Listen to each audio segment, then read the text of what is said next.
Hi, I'm Jody Hand, Mrs. Hand Painted, and today's last video in this series of 3 kitchen watercolor art pieces.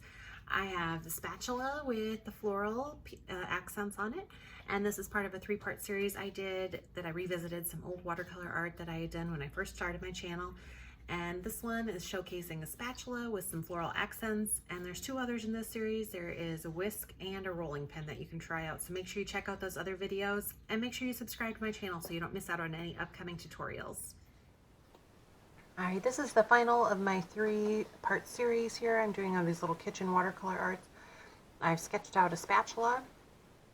I don't have a sketch for that. I had another spatula that I had drawn previously, but I just kind of freehand sketched out a spatula shape. And if you were looking for a spatula drawing, I would just do a Google search for black and white clip art of spatulas, and you can just trace that because that is the easiest way to draw one in my opinion.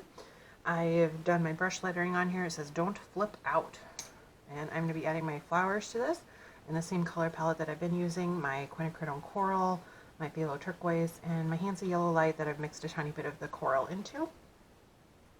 And I'm going to start out with a coral rose with my silver brush black velvet round size 10, and I've got my coral, and I'm going to add my rose here to the center of my handle. I'm just starting out very light. Remember to hold your brush up a little bit higher so that you have a nice light touch, and do that nice and loosely. And I'm making those C-shaped strokes around there.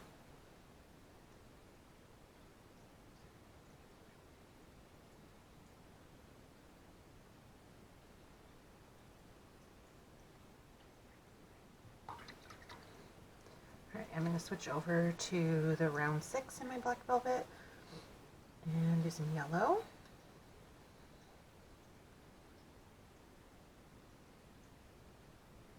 Put a little yellow rose over here.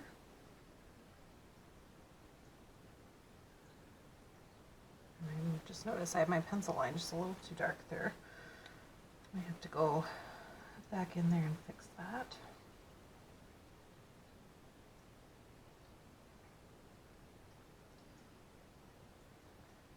Alright, and now I'm going to do a turquoise one.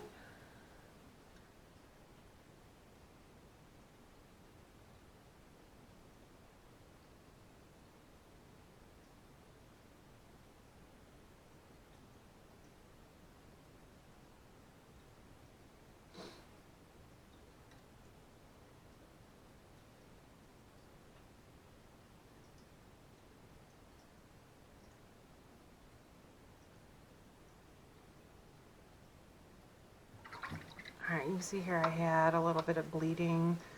My coral rose was not dry yet when I touched that with the turquoise. So I've rinsed off my brush with clean water, and I am just trying to lift that color up and wiping it on my towel. And then I'm just going to let that dry a bit, and then I can go back over that with a little more coral. I'm just picking up some of that wet paint that's still on there.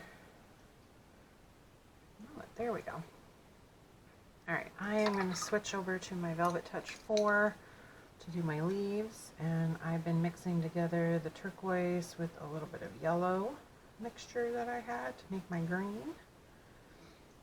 And I'm just going to try and balance out my painting here with some of the leaves.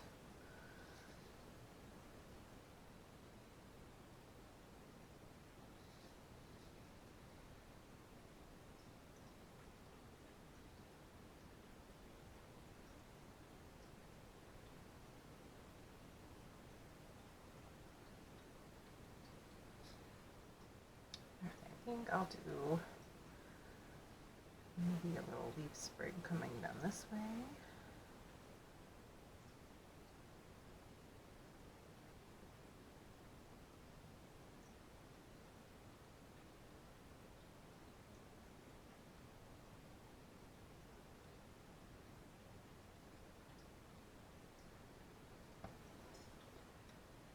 And let's see here.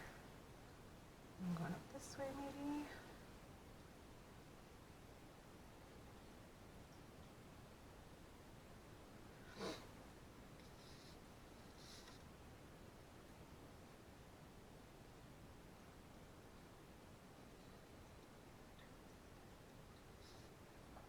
like I'm a little off here. I'm just going to add maybe another one coming this way.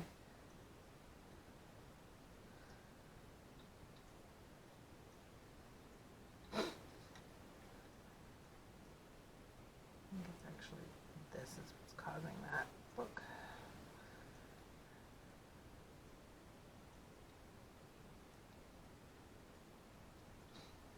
Alright, that looks a lot better. I think I had like just that empty space right there. It was throwing me off a little bit.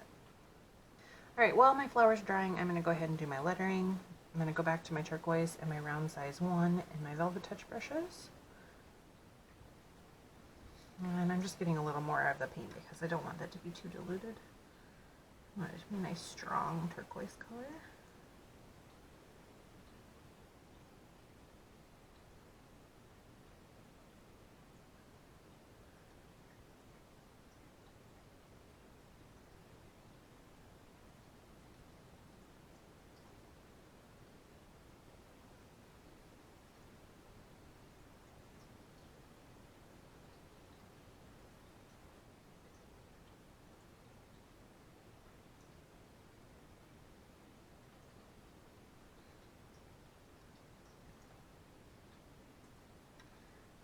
A little hair on there.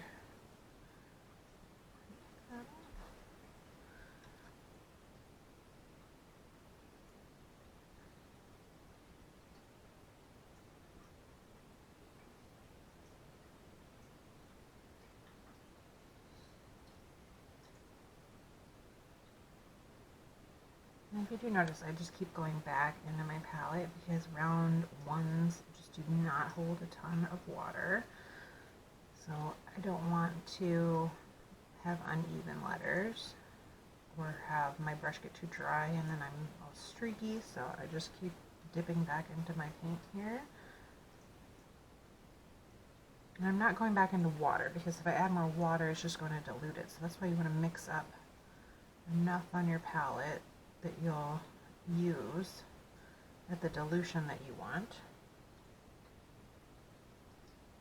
I wanted fairly strong, so I'm just dipping into the same dilution strength of paint every time.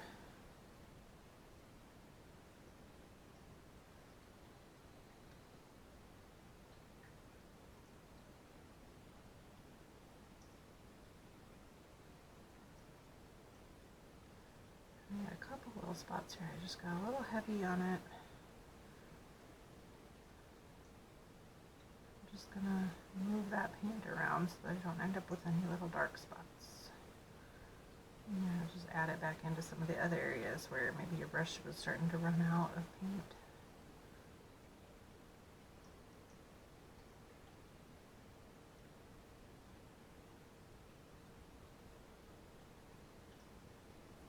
And you also, if you have a little puddling right there, you do want to lift that up before it dries, or you'll end up with the feathery looking blooms all over, which on lettering it's not as important because you're not having a big swath of the color, but it can make distortions in your paint that you maybe do not want to have appear on your paper. Alright, so for my spatula, I am going to go with like the silver or gray look on the top for metal, and then I'll do like a wooden handle. So I'll use those same colors that I used in the rolling pin and the whisk, which was I used yellow ochre for the wood, so I'll do that for my handle, and a mixture of ultramarine with some burnt sienna light for the spatula part.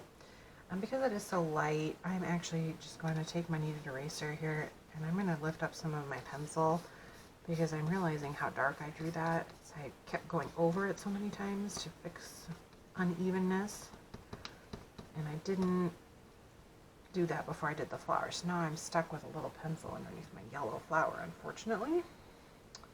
Alright, so a little bit lighter now. I'm going to take some yellow ochre. I'm using that round size 6 I've got. And I'm going to start out by just doing a little bit of clean water on the handle part so that I can just spread that color around evenly without getting streaks.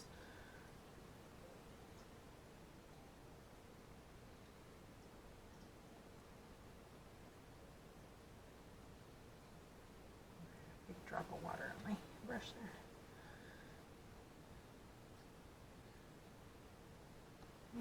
just going to go in between some of those little leaves that I drew, painted over here.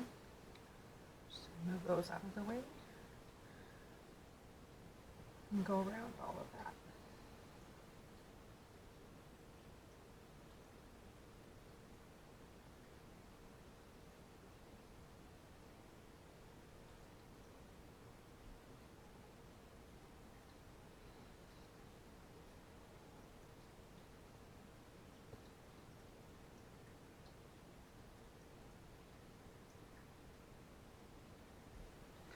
Okay, so I still have some of my ultramarine and burnt sienna mixture for that bluish gray color. So I'm going to go back to that. And again, doing that same method because I'm filling in just a large area. I'm going to get clean water on there so that I can go back and just add my pigment in.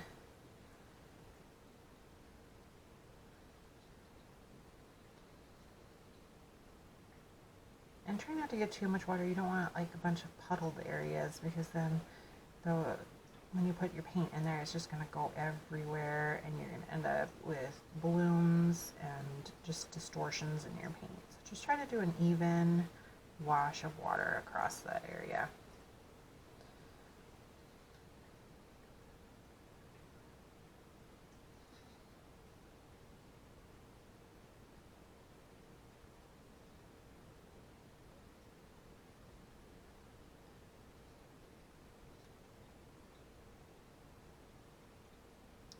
And you'll want to work fairly quickly, but do take your time to go around when you're drawing. If you're doing a slotted spatula, you could do just a solid one too, if you don't want to do the slats.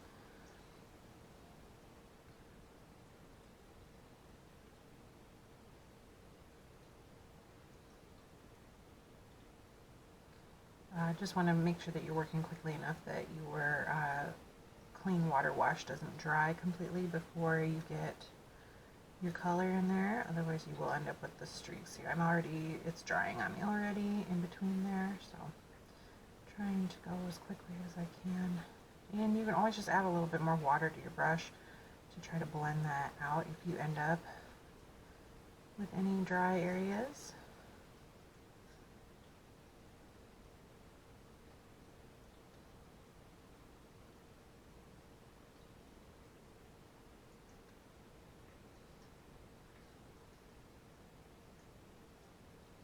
Okay, it's dry, and then I went back over that, so then I ended up with a streak. So I just took some clean water. I'm just trying to blend that in. It dried very quickly on this paper.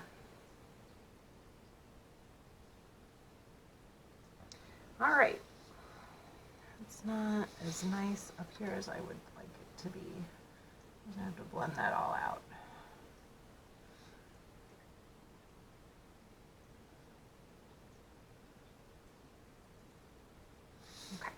I got rid of some of that streaking. All right, there's the last of the 3 designs. You know what? I feel like I want to do one more small layer of this coral over top of my my rose. I feel like that one just kind of got a little thick there in that one spot, so I lost some of my petals. I'm just gonna go back over that just a tiny bit. And then I can go over that yellow one more time as well. The one that has a pencil showing through just a little bit. Okay. All right, I will call that done. So if you want to check out the other 2 in this series of 3, I have a rolling pin and a whisk for you to try.